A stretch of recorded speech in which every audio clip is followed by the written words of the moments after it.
Hi, this is Gene DiNapoli. Just want to let you know that your comments tonight might be shown on screen.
Ladies and gentlemen, Gene DiNapoli.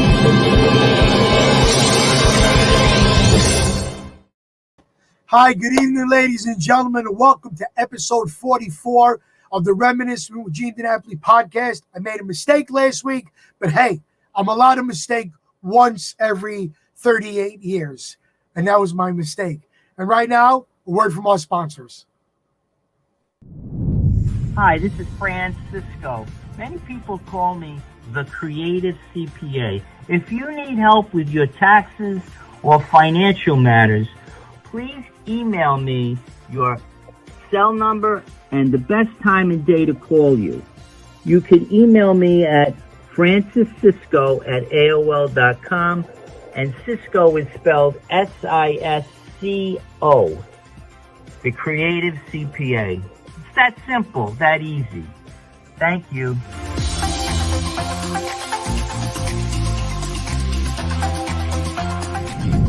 Hi, my name is Howard, and along with my partner Karen, we are Cruise Planners Dream Destinations Travel. Contrary to the name, we are a full-service travel agency specializing in individual, multi-generational, and group vacations. Certified with all major cruise lines, we are also represent all resorts and all-inclusives throughout the beautiful Caribbean and Mexico. Let us build your dream vacation. Please call us at 347-398-8653 for a free, no-obligation quote. Little Italy Auto Repair at 628 Crescent Avenue in the true Little Italy of the Bronx. Over 50 years of automotive service excellence, ASC and state certified, offering all types of services to all types of cars. Discounts to first responders, military, Fordham University students and faculty. All work is done by Victorio with the highest level of quality possible. Telephone number is 718-933-2365 or visit his website at www.littleitalyAutobronx.webs.com. That's Little Italy Auto Repair.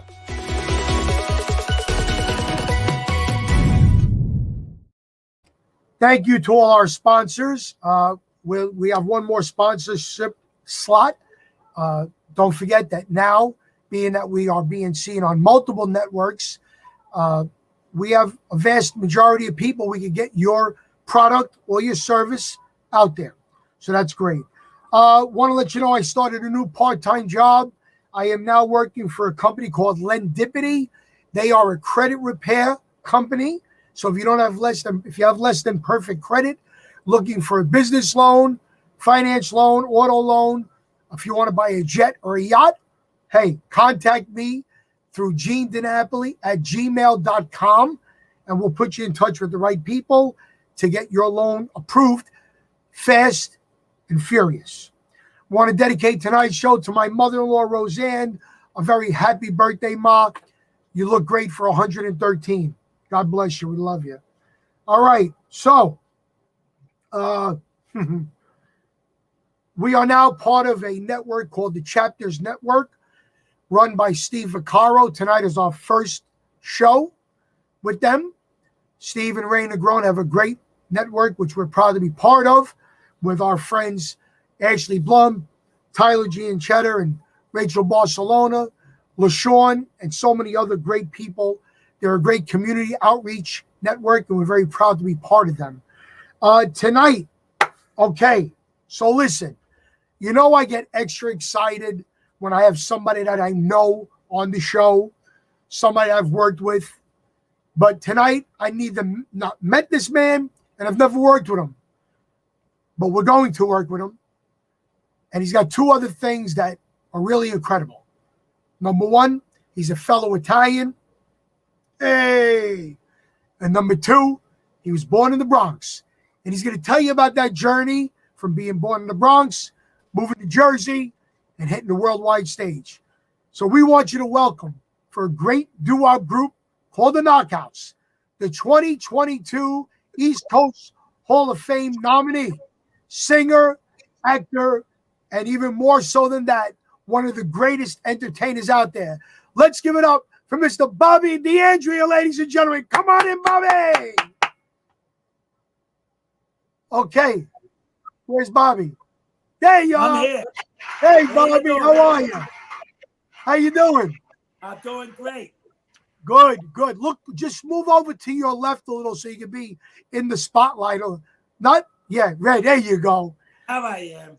Good, Bobby. How you doing? I'm doing great.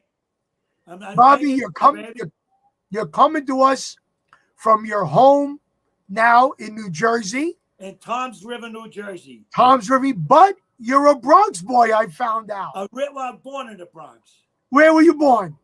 In a hospital. Thank you. Okay. Yeah. Well, you know what? Whether you're born in the Bronx and migrated right away, or you're from the Bronx, you still got that Bronx blood. Yeah, you never lose that. You never lose it. No. Never, ever lose it. Want to congratulate you on the 2022 nomination for Legendary Performer in the East Coast Hall of Fame. Congratulations. Yeah, thank you very much. We'll see what happens. There's a lot of very talented people nominated. We'll see what happens. You know what I mean? You know what, Bobby? Some people say it's nice to win, but it's also great to be nominated. Absolutely. You know, I agree, but I want to win. Yeah, well, you're going to win, and you've already won another title, if I may, and don't get upset, but sometimes I say things I shouldn't say. Go ahead. But you are now going to celebrate your 89th birthday. August 19th. August 19th, and you are officially the oldest living lead doo-wop singer out there today. Am I correct? That's what I heard. I don't know. They've been checking it out, but so far I think I'm ahead. I don't know. Well, we called the Guinness Book of World Records, and they have confirmed it. You are the oldest living leading doo-wop singer. Let's hear it for Bobby D'Andrea, everybody. Yeah. Hey. Wow. Salud. I can't believe that. That's fantastic. That is fantastic. Isn't it great? Yeah. So, Bobby, I want you to take us on a musical journey, starting, and you've done so much. I don't know how we're going to get this in quickly. You started with you formed the Knockouts in 1957, Correct. Right? That's right. And you are primarily known as a live act because of your stage shows. Right. And the original members were Eddie Parenti, correct, Bob Collada, Henry Venuta. Right. Right? That's correct. Now, those were all Jewish guys, right? All Jewish guys. Yeah, right. But, I didn't keep Harry Venuta that long because I had Harry for a while, but then I went on to Pierre LaSalle, who was He was a fantastic performer. He did Fats Domino. You close your eyes, you thought you were listening to Fats Domino. He was a tremendous entertainer. He's passed away, unfortunately, but he was really wonderful. Really terrific. Well, we thank him for all his great talent. Still alive. He's still around. He's in West New York, New Jersey. Unfortunately, Pierre and Bobby Collada are both passed away. Well, we pray for them and want to thank them for all the great music that they gave us. You know, people say the Knockouts and one massive hit comes to mind, but you had a couple of other pretty decent songs. But right now we're going to play your trademark song, recorded in 1960, considered a doo-wop classic. Anthony, let's hit it with video one. Darling Lorraine. This goes out to Lorraine Palumbo. Hit it, Anthony.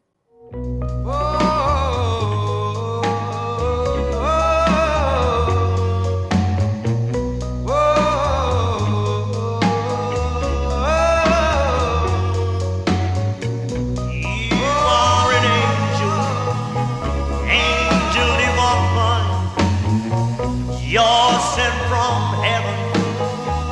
You're reading. Who was hitting that falsetto? That's Eddie Parenti.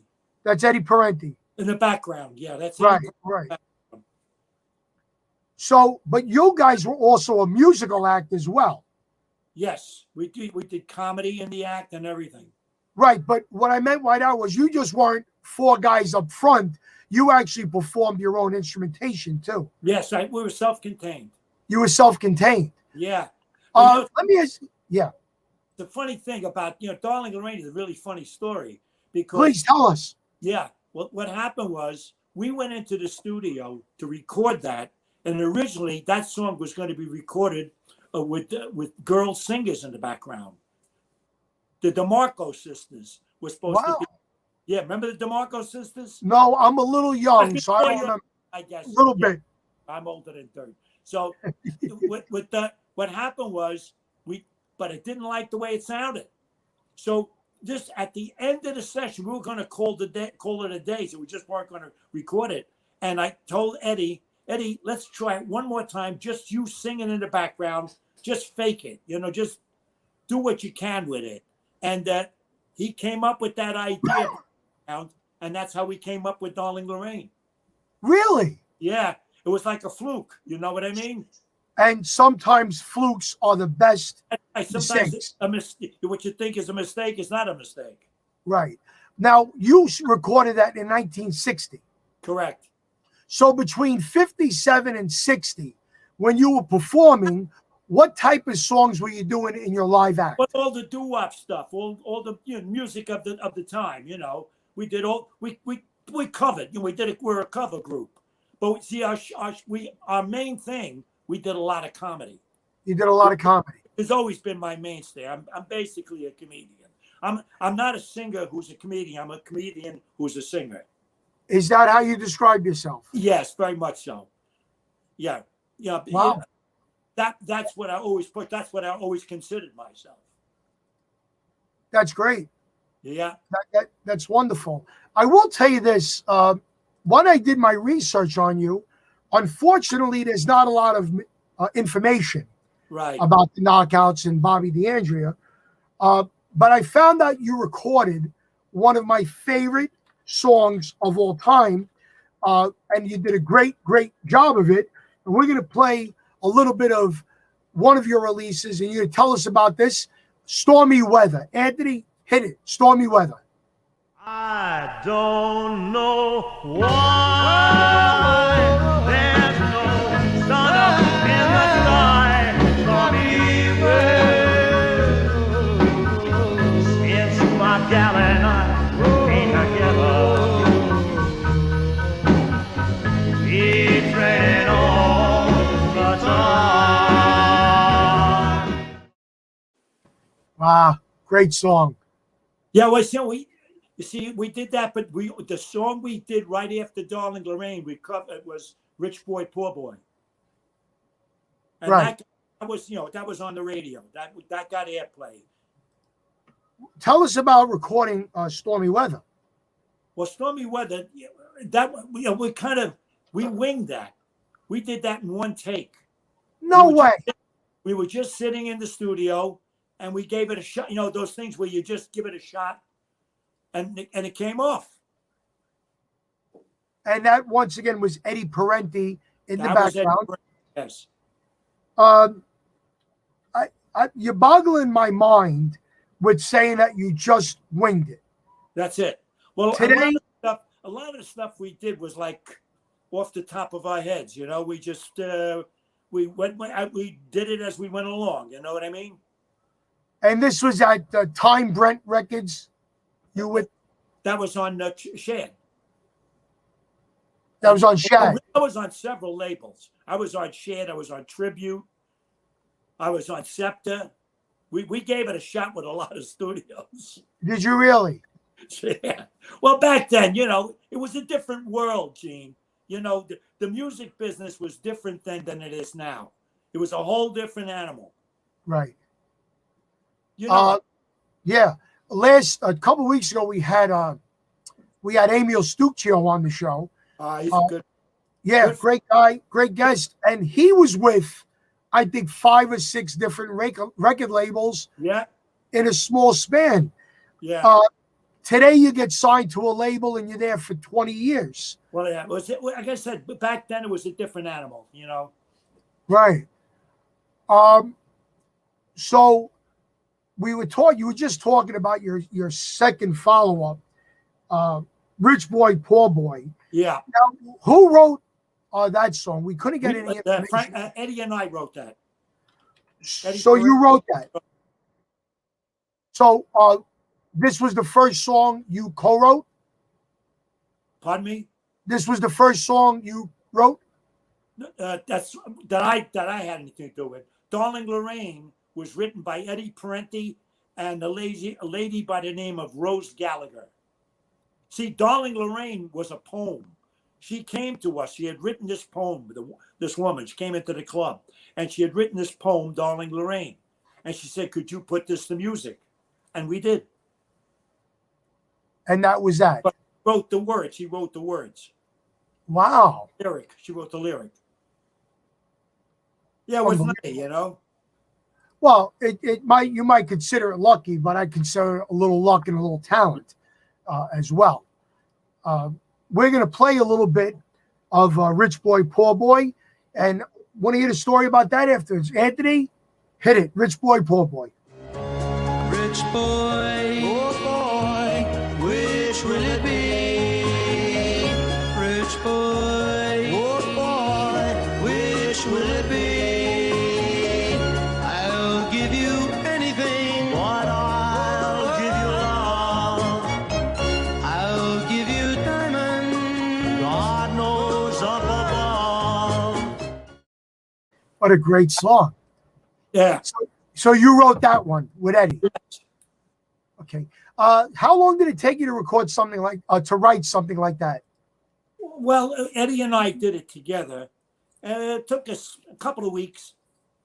Wow. We spent, I had thought of the idea because up until that time, Eddie was always singing just background, and I wanted to give him a chance to show what he could do because Eddie had a very good voice.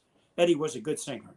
Absolutely. Yeah. Absolutely was. Now, you had mentioned, we're going to go back to Darling Lorraine for 1 second. I noted that on the flip side of Darling Lorraine, which was a ballad, you had a rock and roll song called Riot in Room 3C. Yeah, that was not a ballad. That was an instrumental. It was a crazy instrumental. Crazy instrumental. 3C there was no vocals on it. None at all. None at all. So when you did that in your show, you did a lot of movement.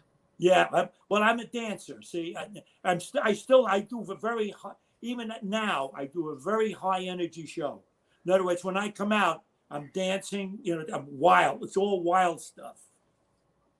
We know that because we saw some of your stuff, which we'll see later.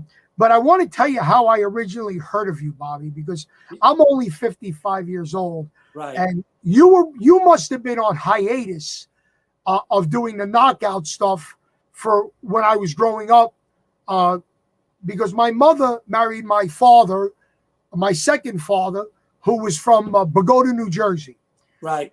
And he used to say to me, you're a great entertainer, but you got to go see this one guy, Bobby DeAndrea. He's got a group called Andre and Sorel. And my stepfather is the world to me. Matter of fact, if you could say hello to Louis right now, that would mean the world to me. Louis, how you doing, baby? Louis living in South Carolina. Okay. He wanted me to tell you that he used to go see you at Luciano's on Route 46. Yeah. Now, he's one of the real old timers. How old is he? He's going to be 84. Buona fortuna. No, excuse me, 85. I don't even 85. remember. Ooh. And he's on the beach every day in South Carolina. Good for him. Tell him to keep active. Keep active. Absolutely. I walk 4 miles a day. You walk 4 miles a day? Every day. That's great. On the flip side of Rich Boy, Poor Boy was a great song called Please Be Mine. Yeah. Tell me about that before we get to it. Well, that song, I really know what to tell you about that because we didn't write it. Okay. It's a piece of material that was given to us, and we just, they laid it out to us what they wanted to do, and we did it. It was not it actually isn't one of my favorite songs. It's not? No, I just had always had a come see, come saw feeling about it. You know what I mean? Well, the problem is one of our viewers is a dear friend named Sally G. Okay. And he likes that song, so we have to play. That's the thing about music, Sometimes I never thought much. I didn't hate the song. I just never thought much about it. But you know what? It's like stormy weather. Right. I got a call from San Diego last year from a disc jockey in San Diego, and he was crazy about stormy weather. He thought I should have followed Darling Lorraine with stormy weather. Wow. Yeah, that's what he said. Okay, well, we're going to play a little bit and dedicate it to our man, Sally G, the godfather of doo-wop. Okay. Play it in. Please be mine, forever and ever, till the end of time. I love only you. Yay, yay, yay. Please be mine, forever and ever. My love. So that was written by Eddie Parenti as well. Yes. Okay, and the Lady Gallagher. What was her name? Right. Rose Gallagher.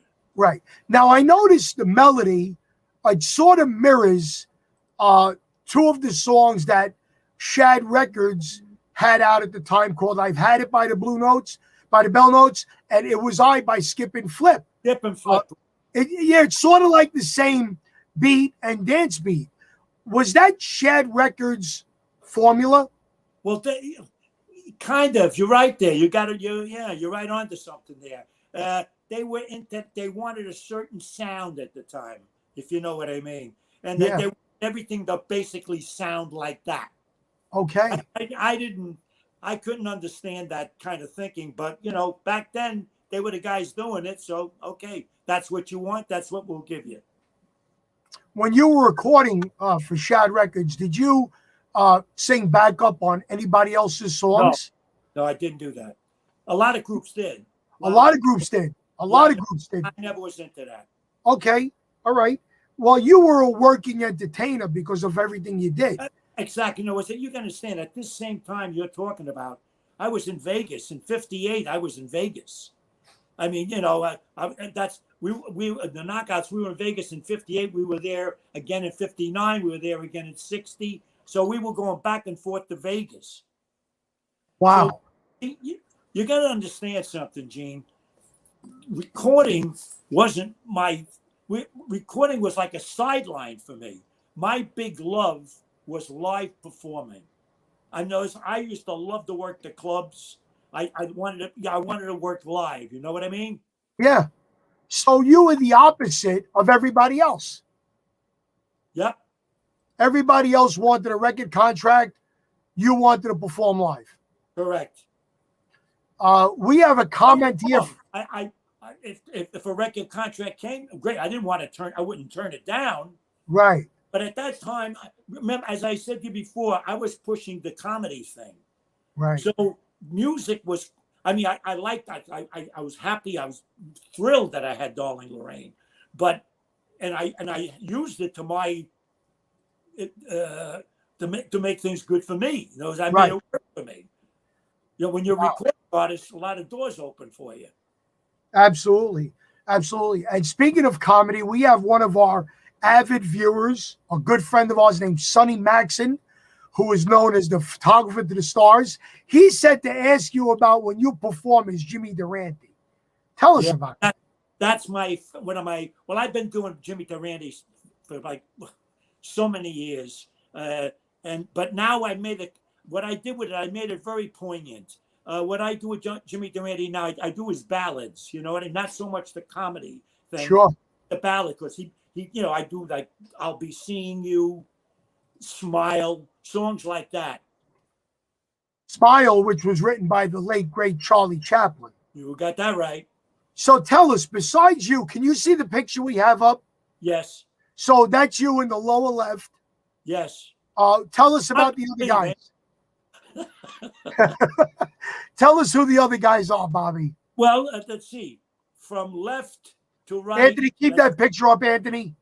It's Harry Venuta, me, and I haven't got the thing in front of me yet. I have to see it again. Bobby Collada, and then Eddie Parenti's at the very bottom. Eddie Parenti, the guy who did the falsetto. Yes. At the bottom. And what did Eddie play?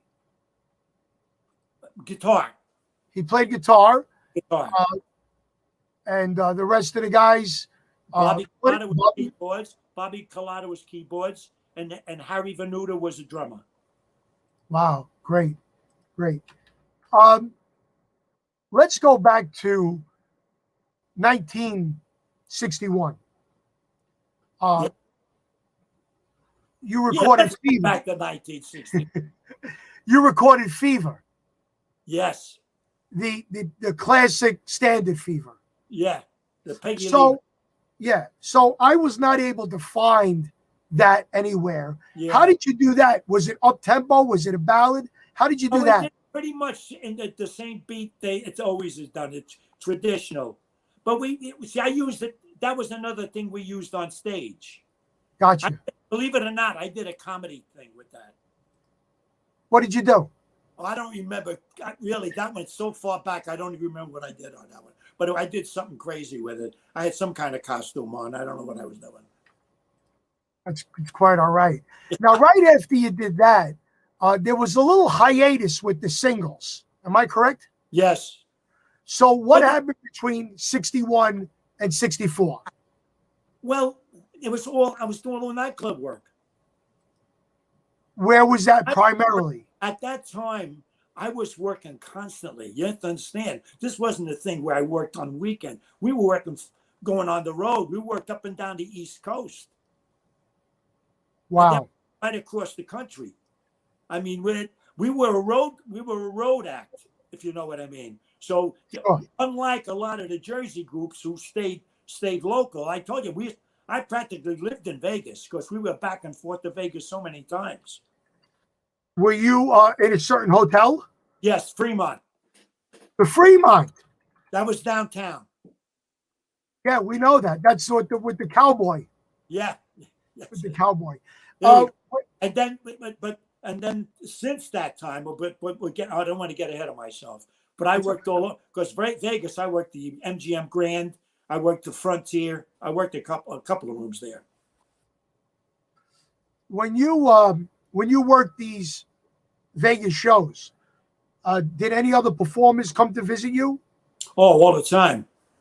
I had a lot of celebrities come in to see me, and one of them really Well, that was much later on, though. That's when I was with Andre and Sorel. I had Sid Caesar come in, Henny Youngman. I could go down the line. I mean, so many. And when I was in Puerto Rico, I don't know if you know this, but I was with Pat Gallo too. You know, No way. I was with Pat Gallo for 2 years. Wow. Oh yeah, we worked the MGM Grand together. We were in Puerto Rico. In Puerto Rico, we worked to all the stars. In fact, we had the honor of doing Sammy Davis Jr.'s birthday party. So we In performed. Puerto Rico? Yeah, we performed when I was with Pat Gallo. He was there. Tony Bennett was in the audience. Tom Jones, Liza Minnelli. It was unbelievable, unbelievable night. So between 61 and 64. No, I was with Pat in 1970. Oh, I'm sorry. Yeah. No, I'm sorry. 1970 to 1972. Wow. But between 61 and 64, without recording. But I was doing all road work with them. Right. So how did you decide? Right. How did you decide, Bobby, that in 64, in the heart of the British invasion, to go back into recording more doo-wop songs like this one called What's on Your Mind? Anthony, hit it.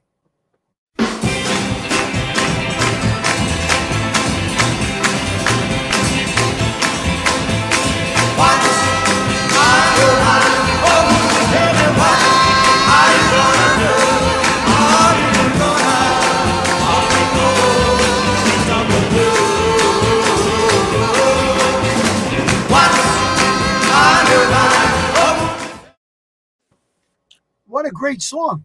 Yeah, it was good. But you know what? Nothing took off then. With the British invasion, a lot of us guys, we were out of business. It wasn't happening. But you still had the live gigs. That's what I mean. That's what kept us going. Right. That's what kept us going. So thank God we had them, because we wouldn't have had them, then we've been out of business. Right. So let me ask you this.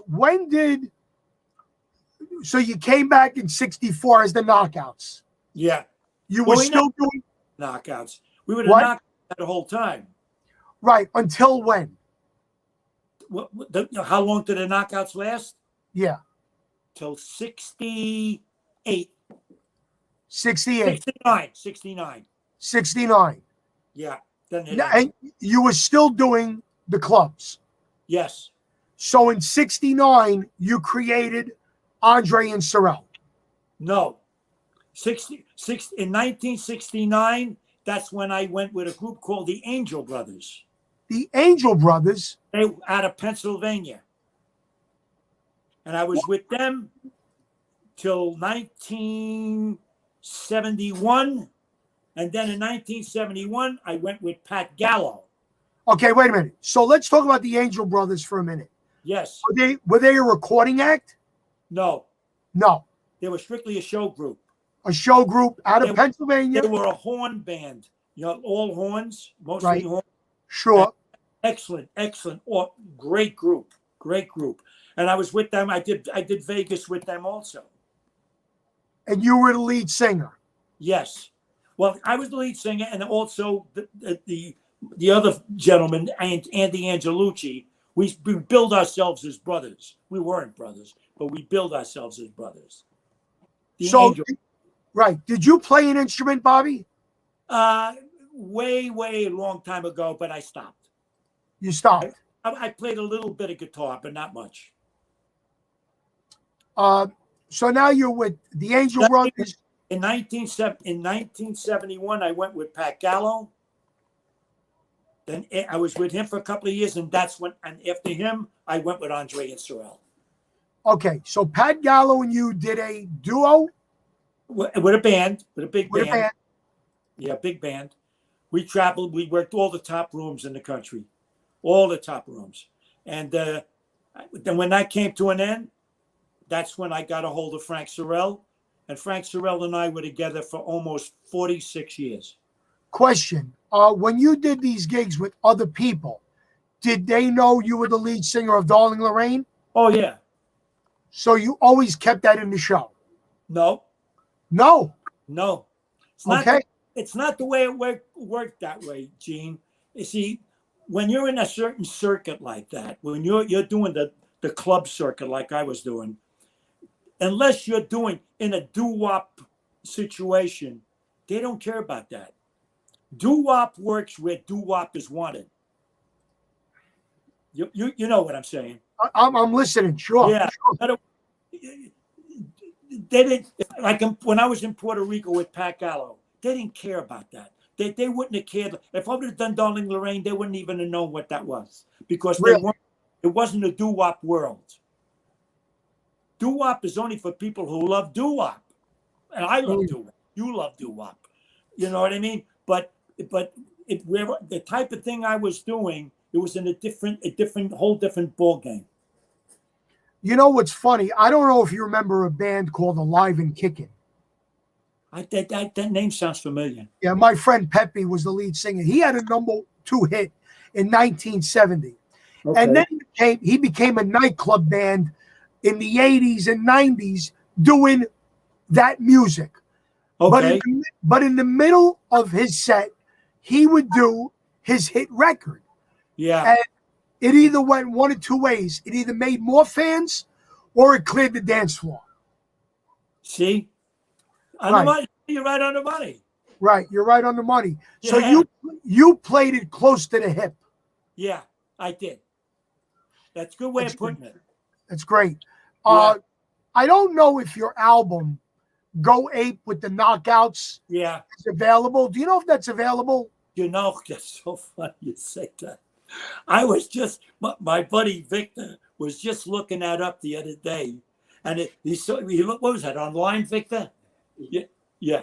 So, and he got it online, and there was one album available, and they wanted $50 for it. And he said it was slight. It says it was used a little bit, but it's still pretty clear.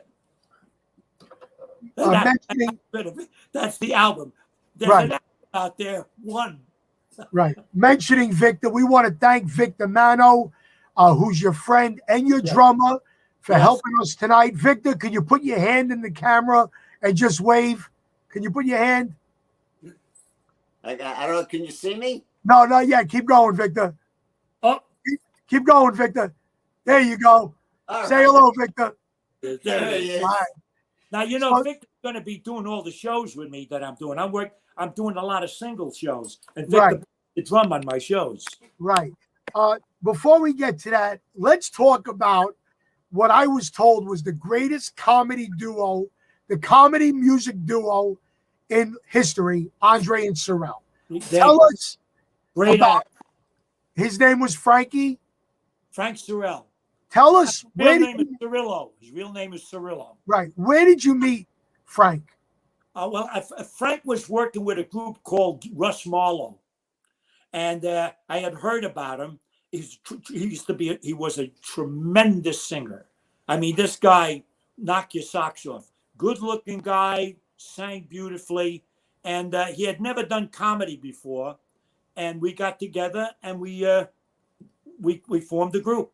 That's him, right? In the picture, right? That's him. And Frank was from Jersey as well? Yes, he is. How easy was it going from a group to a duo? It was a big transition. It was a transition, but it was a very easy one for me because, you know, I'm a comedian. That's what I do. Right. Yeah, I'd say you're a comedian because we found some clips online. Do you have children, Bobby? Yes. Okay. Four boys?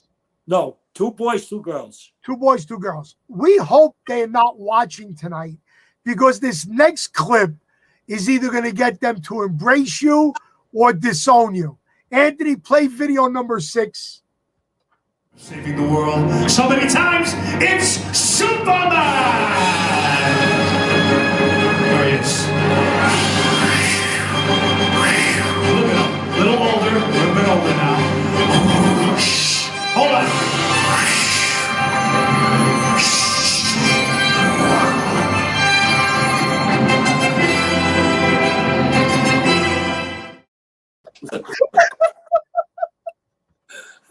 You know what that is? I know exactly what that is. That's Superman for the geriatric crowd. That's what that is. It's a Jewish Superman. It's a Jewish Superman. What was his name? Well, you see, when Frank is talking to me, Frank goes, says, Superman. Says, that's not a Jewish name. I said, well, you're pronouncing it wrong. I said, it's Superman. Murray.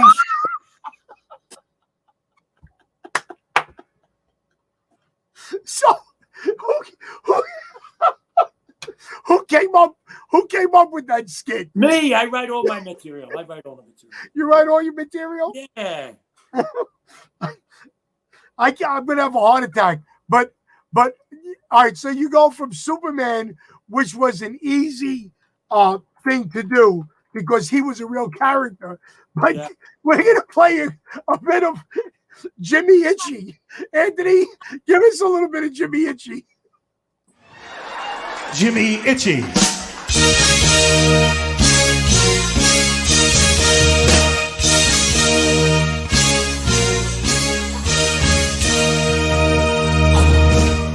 Hoyang, noi sanoyang, no ni no tokainoa.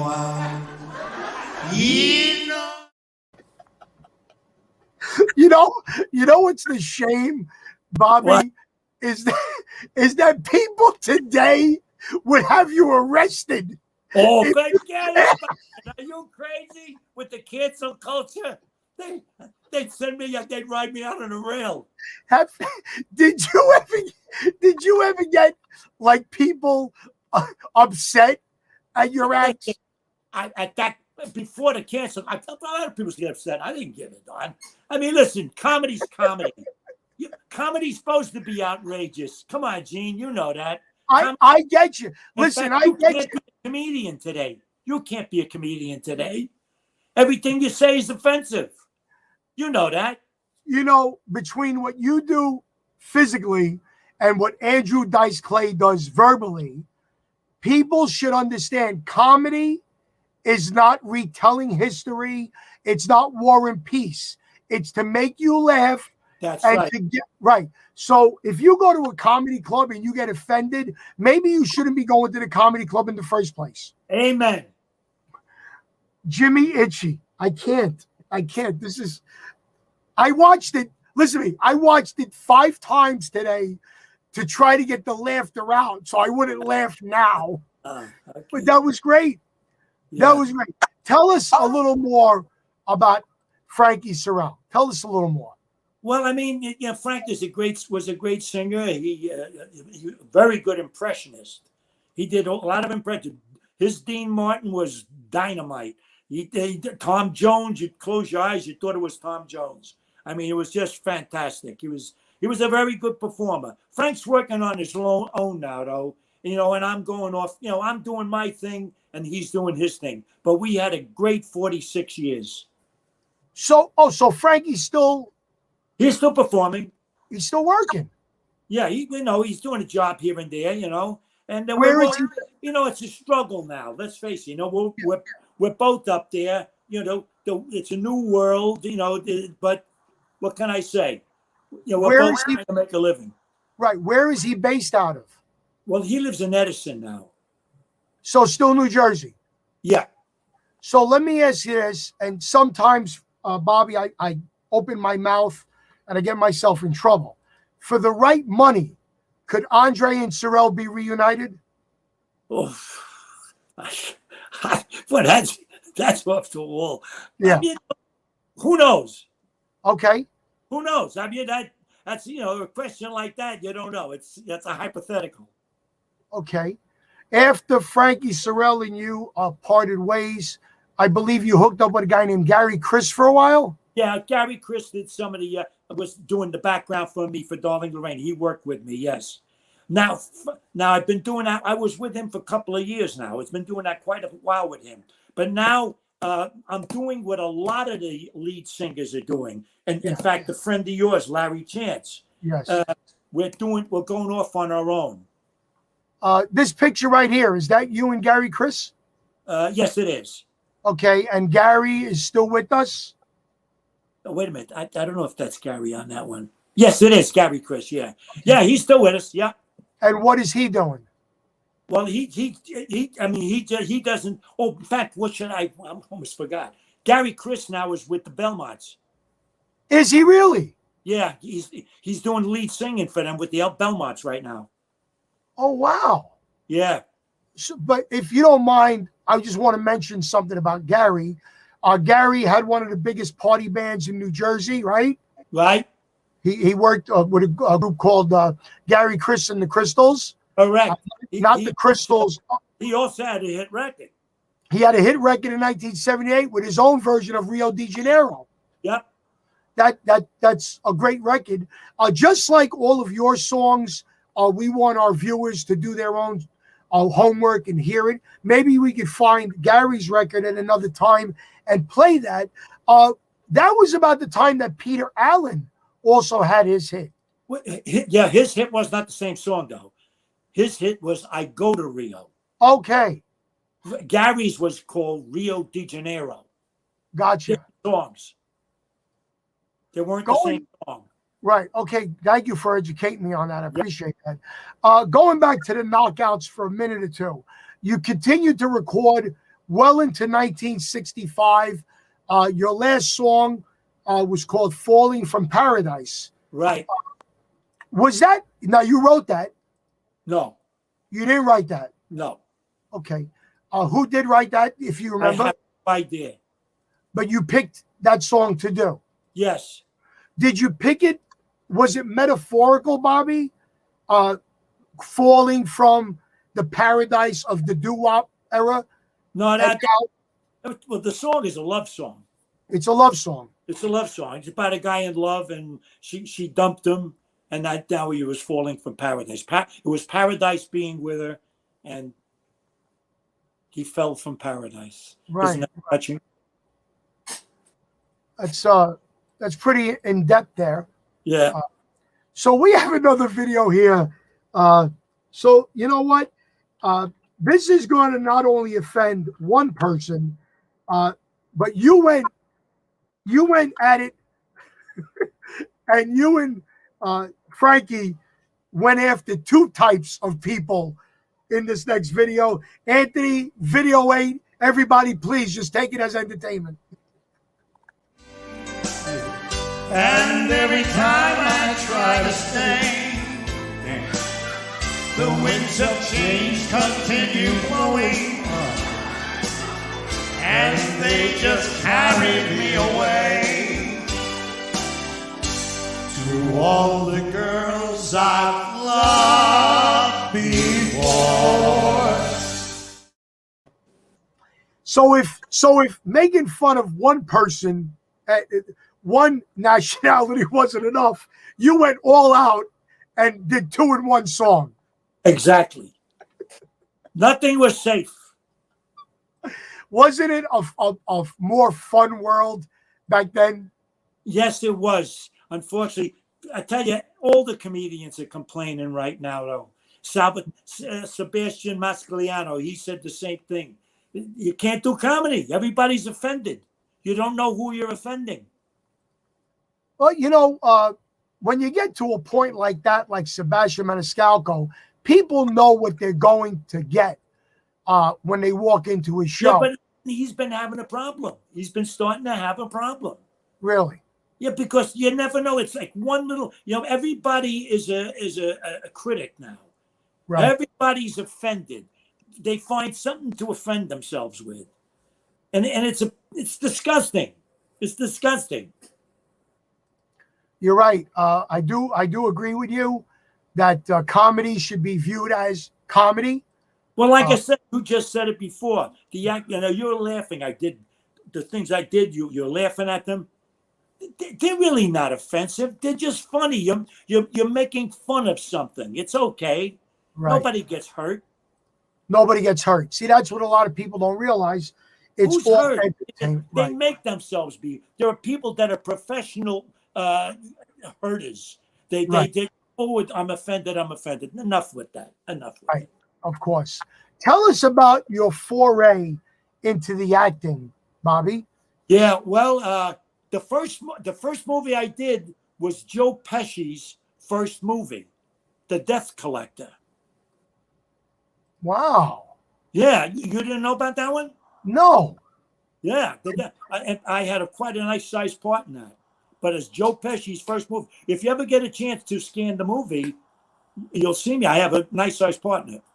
So that was your first foray into And I acting. did that with Joe Pesci was in it. Frankie Vincent was in it. Yeah, Well, so Frankie yeah. and Joe always work together. Yeah. And a lot of people don't realize that Joe, as well as Frankie, were musicians as well. And they were a comedy team. Yes. They were called Vincent and Pesci. Vincent and Pesci. Yep. That's what it was. And of course, Joe Pesci got his start in the Joey D movie, Hey, Let's Twist. He put Tommy DeVito together with Frankie, and the rest is history. Yeah. What did you do after that, The Debt Collector? Did you do any other? No. Oh, no, I didn't. And then I did some extra work. I did a lot of extra work. Okay. In movies. You just work as an extra. Right. And then, I don't know. What? And then finally later on, in '93, that's when I got into Bronx Tale. Right. I don't know why you have not been cast in a comedic movie as the lead actor. Well, I would have loved to have done that. You're naturally funny. Your facial expressions are priceless. I wish somebody out there in our viewership and listening land has a script that maybe they could reach out to Bobby D'Andrea and say, "Hey, we got a great part for you." Oh, from your lips to you know who. Yeah. One of the next clip we're gonna play, Bobby, is once again Darling Lorraine, and it's from a PBS show that you did. That's right. Now, sometimes the songs are bigger than the artists. I believe Darling Lorraine, which was known all over the country, was not credited to the Knockouts until you appeared on this show. Yeah. So we're going to play it, and then I want to talk about post-PBS. Anthony, hit it, Video 9, Darling Lorraine by the great Bobby D'Andrea and the Knockouts. Please never leave me. Please never go. I love you gone. I miss you so. You're my inspiration, my dream come true. If you ever leave me, darling Lorraine, oh, why? Let me ask you something. Did you notice a resurgence in work after you appeared on that PBS show? Oh, yeah. Absolutely. That always happens. Anytime you do television. Right.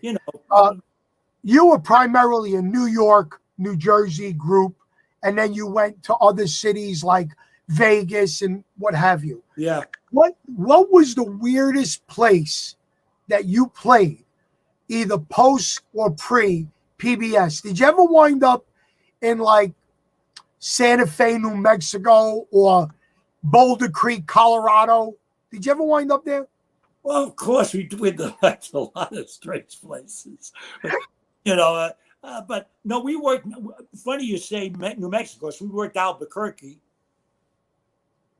There were Apache Indians in the audience. I'm not kidding. That's great. It was wild. Right. Where did you film that part of the PBS show? Pittsburgh.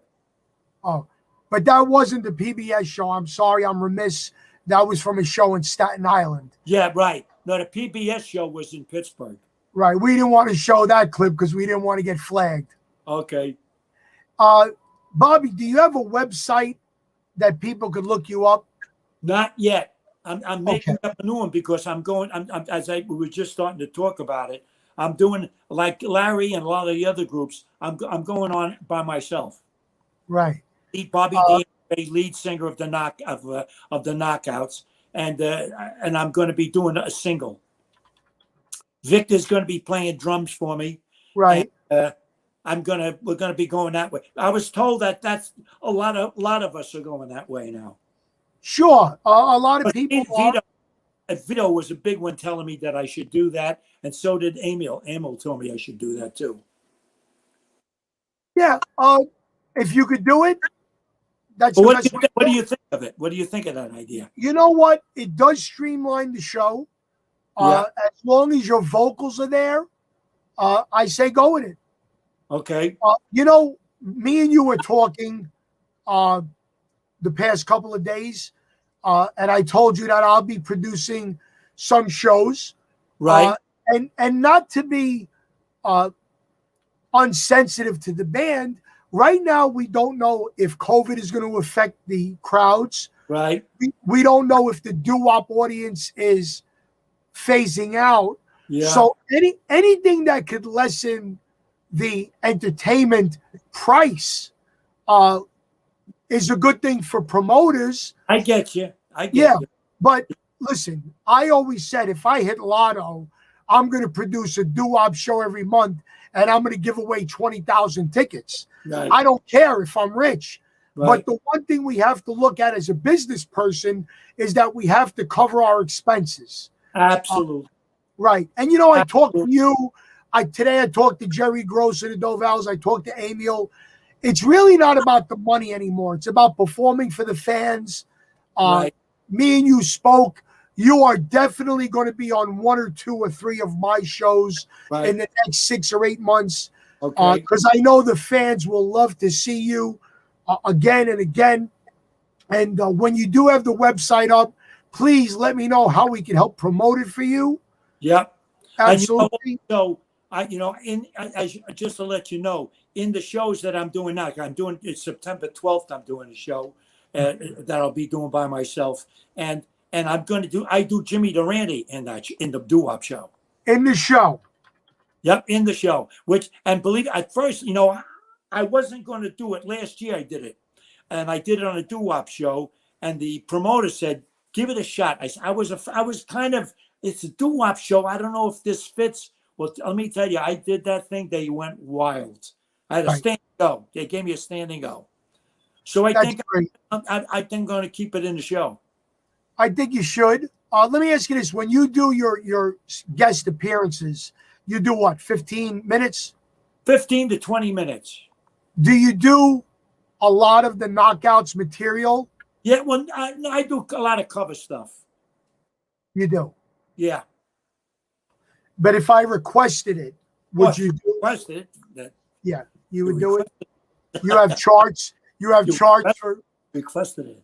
Yeah, you have charts for the other song. I got you. Great. I want Victor. Please get on camera, Victor, on Bobby's left shoulder. Come on in. This is Victor Mano, who we want to say. Go to the other shoulder. The other shoulder. Yeah. Hey. So Victor, I got to ask you a question, Vic. First of all, thank you for helping out tonight.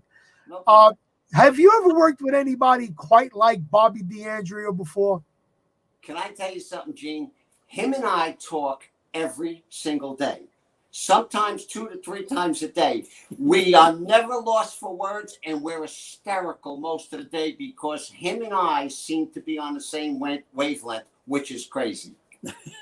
That's all I could tell you. So with that said, I think I'm going to put Victor behind glass because 2 of you like the same on a stage. It's got to be explosive. It will be. It will be. Bobby, yes. Victor, stay in touch with me. Anything we can do to promote your website, please don't hesitate to ask. Thank you very much. It's been a pleasure, Gene. Really. Thank you so much, Bobby. Really great. Ladies and gentlemen, you're looking at the latest incarnation of the Knockouts. Bobby D'Andrea, Victor Mano, Bobby D'Andrea, the 2022. And the Guinness Book of Records. The Guinness Book of Records. The Guinness Book. And you know what? If it's not in the Guinness Book, it's in Gene DiNapoli's book, which is called the Guinea Book of Records. So we'll do that. Great luck on your nomination, Bobby. Okay. Many years of health, success, and performing. and we'll see you real soon. Ladies and gentlemen, let's give these two gentlemen a big round of applause. God Thank bless. you, guys. Thank you so much. Wow, great. What a show. Thank you, everybody. Hey, let's hear from our sponsors once again. Hi, this is Francisco. Many people call me the creative CPA. If you need help with your taxes or financial matters, please email me your cell number and the best time and day to call you. You can email me at franciscisco@aol.com, and Cisco is spelled SISCO. The Creative CPA. It's that simple, that easy. Thank you.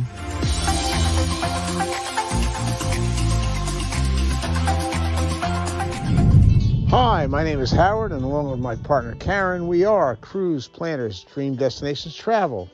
Contrary to the name, we are a full-service travel agency specializing in individual, multi-generational, and group vacations.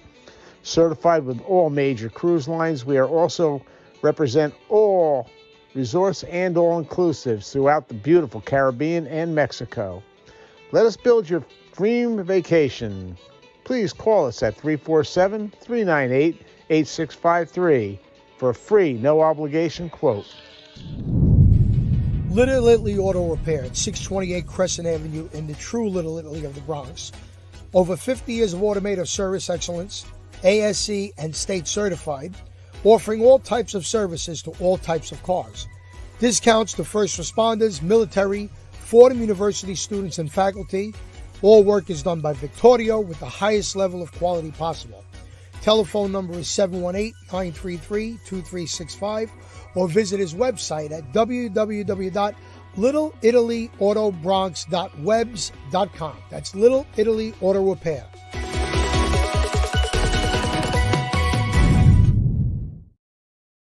Hey, everybody, we forgot to mention on next week's show, which will be July 19th, we have an original member of a great group called The Times. Caesar Berry will be with us here, 8 p.m. Eastern Standard Time, July 19th.